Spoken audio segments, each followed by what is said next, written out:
Olá, turma. Boa tarde. Vocês estão bem? Espero que sim. Hoje, como combinado, vocês já deram uma lida, já deram uma estudada sobre o capítulo 15 de filosofia, não é? Que trabalha sobre o papel do Estado na vida social.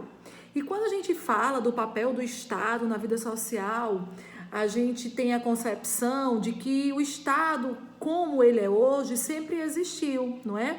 Que a sociedade ela sempre foi organizada por meio de normas, de leis, de fragmentações, e não é bem assim.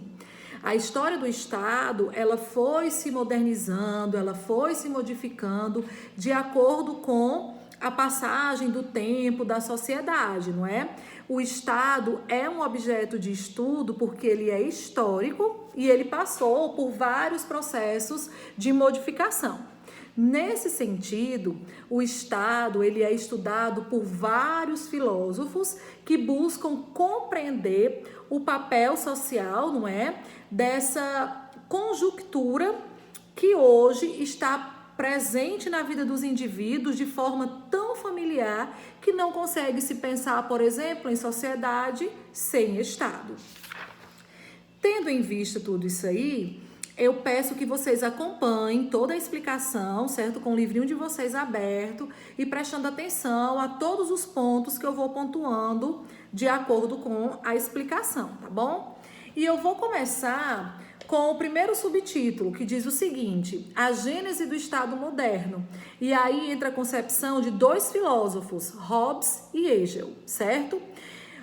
Inicialmente, o Estado, tal qual se conhece atualmente, tem origens modernas, não é? A sociedade, ela buscava normas, leis, atitudes que fossem plausíveis para todas as pessoas. Porque antigamente existia, por exemplo, uma lei que era muito diversificada, ela ia de acordo com a classe social, ela ia de acordo com o poder de cada um, com o que cada um definia como organização espacial. E isso estava se tornando muito perigoso. Então, o Estado é aquele que propicia liberdade, não é? Liberdade religiosa, liberdade social, mas uma liberdade regida em parâmetros de lei, porque ter liberdade também não significa fazer tudo aquilo que eu tenho a necessidade de fazer, não. E posso até fazer tendo em vista as consequências que isso vai me trazer, tá bom? Então, mediante todas essas mudanças, alguns filósofos, eles pontuam o que eles compreendem como a existência de Estado. Então, a existência de Estado é fundamental para evitar a guerra de todos contra todos. E essa é a concepção desenvolvida por Thomas Hobbes. Thomas Hobbes ele compreendia que a existência do Estado fundamentava leis, fundamentava obrigações, e essas leis elas eram determinantes para evitar guerras, para evitar conflitos, para evitar problemas que eram definidos pela hierarquia social, e essa hierarquia social eram as leis determinadas para todos os cidadãos, tá bom? Todos tinham o mesmo direito de ir e vir, tinha liberdade, todas elas enquadradas em leis. Mas o ser humano se dá conta de que tal situação ela é insustentável e vê-se obrigado a buscar a paz. Que condição insustentável é essa, tia Lidiane? A guerra de todos contra todos, não é? Segundo Hobbes, onde as pessoas se achavam, mesmo mediante leis, que tinham direitos a mais do que outras pessoas e precisava se buscar uma solução. E essa solução seriam leis igualitárias, onde todos teriam os mesmos direitos. Para o filósofo John Locke, o Estado cumpre o papel de defender os direitos naturais, não é? Porque ele enxerga o indivíduo como um ser natural e cabe ao Estado, segundo John Locke, defender os direitos naturais desse ser. Para ele, no estado de natureza, o ser humano é livre e igual. Não há guerra de todos contra todos, mas uma disposição à fraternidade. No entanto, pode ocorrer que alguns tentem tomar a propriedade alheia, incluindo aí a vida do outro. Desse modo, os seres humanos, por um ato livre, unem-se sobre a proteção do Estado, de modo que este deve zelar pelos direitos naturais. Então, segundo John Locke, a função do Estado era proteger os instintos naturais do ser humano, não é?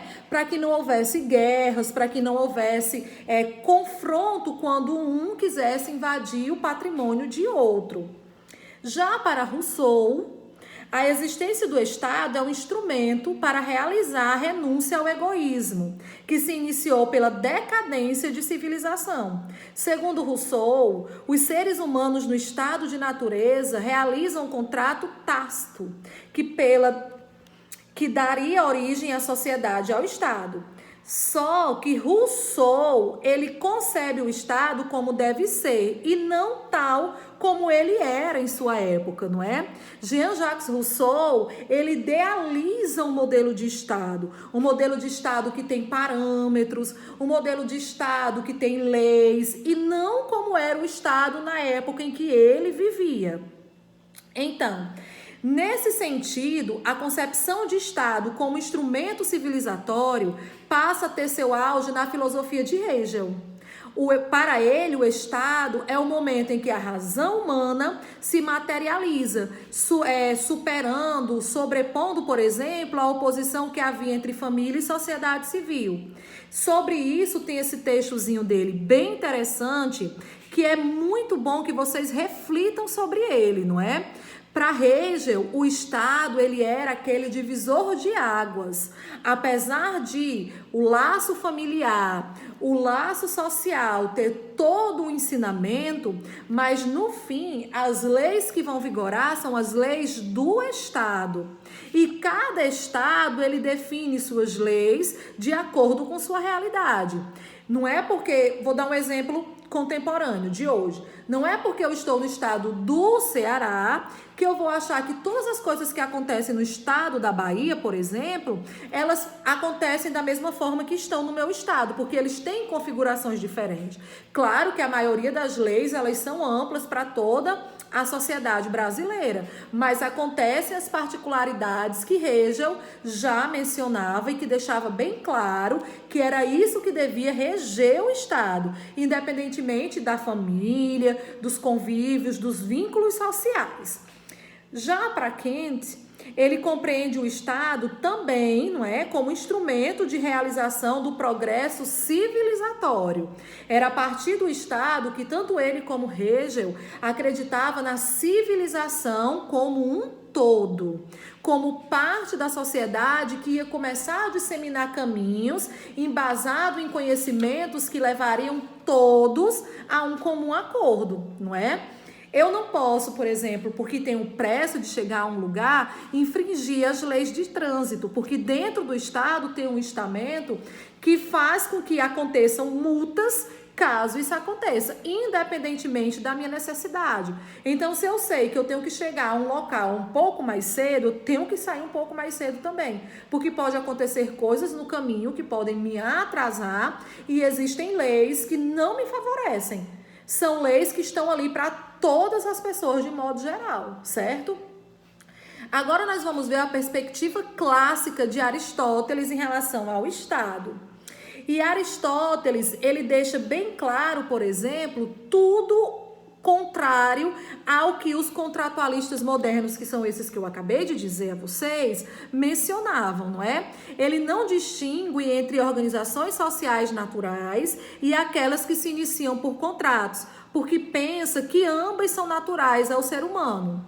Assim, explica o filósofo que ainda que uma comunidade surja por ato voluntário, compreende que tais comunidades são naturais. Então, para Aristóteles, como o indivíduo, ele nasce de forma natural, as leis que permeiam esse indivíduo, elas precisam ser naturais também, contrapondo tudo o que os contratualistas falam e estudaram sobre a esfera do Estado. Então, para Aristóteles, a sociedade é natural ao ser humano, ou seja, ela é própria do homem. Assim, o desenvolvimento natural dessa potencialidade acaba por ser chamada de polis. Desse modo, para Aristóteles, a sociedade como tal e o Estado são partes de uma mesma coisa, não é? Então, Aristóteles ele vem contrapondo tudo aquilo que os contratualistas disseram anteriormente. Para ele, o indivíduo e o Estado, a sociedade, é uma coisa só, porque eles surgiram de forma natural, não é? Já Ortega y Gasset, ele enxerga o perigo do Estado, porque antes, não é? Com o início da industrialização, houve também o início da fragmentação social.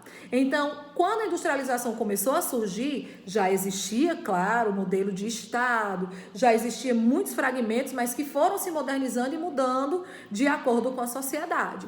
Mas foi nesse período que a estratificação social ela começou a existir. E um grande perigo, por exemplo, dentro de um cenário industrial, é que ali dentro havia diferentes classes. Então, assim como existiam aqueles que trabalhavam, a classe proletariada, que trabalhava muito durante o dia, havia aqueles também que pagavam a essas pessoas e que se achavam no direito de deixar aqueles indivíduos exaustos, não é? Eles trocavam força física por dinheiro. Então, Ortega, ele acreditava que isso era muito perigoso. Assim como bem antes da Revolução Industrial, haviam os cavaleiros, não é? Os guerrilheiros, cavaleiros de guerra, e havia aquele camponês que era um homem humilde do campo e que não tinha nenhum instrumento de guerra. Então, esses guerrilheiros, esses cavalheiros de guerras, eles se achavam superior a essas outras pessoas, porque não havia, nesse período, um estamento, uma lei que conjecturasse todos os indivíduos, certo? Então, olha o que Ortega fala na página 89. Diante desse quadro, o homem massa, não é? A quantidade maior, a massificação maior, a população, vê no Estado um poder anônimo, impessoal, que não apenas pode, mas deve mesmo resolver os problemas sociais. Ortega considera que aí está um dos maiores perigos que ameaça a civilização, o que ele chama de estatização da vida, não é? Aquelas pessoas que se acham soberanas, por de uma certa forma elas terem uma classe social mais favorecida, ou por elas terem um trabalho que dá a elas uma questão de poder maior, e isso é muito perigoso. Por isso que hoje existe o instituto, o estamento, não é? Tudo o que o Estado diz é mediante lei, e independentemente de que classe, de que cargo social você ocupe, você tem os mesmos direitos que outras pessoas. Um exemplo claro é de um policial, já que eu estava falando, por exemplo, de cavaleiros de guerra. Um policial, apesar dele estar dentro de uma comunidade que tem como objetivo proteger, mas o nome é esse, é proteger. Não é porque eu sou policial que eu tenho que chegar num determinado local com abuso de autoridade, não é? Porque as pessoas, elas têm direitos em comum, e esses direitos, eles precisam ser respeitados. E Ortega y Gasset era o que ele mais temia, é que muitas dessas classes abusassem do seu poder. E a gente vê muito isso acontecer hoje em dia, não é? A gente vê muitos ministros, promotores de justiça abusar de seu poder mediante uma sociedade que existe leis, existem estamentos, existem configurações que dá a todos o seu direito mediante a sociedade estatal em que ela está inserida. O nosso capítulo de hoje, ele permeia, não é? O papel do Estado na vida social, como esse Estado foi se modificando mediante o passo a passo da evolução da sociedade, tá bom? Espero que vocês tenham compreendido, e se mesmo assim tiverem dúvidas, podem entrar em contato no meu PV, que eu tenho o maior prazer em esclarecê-las.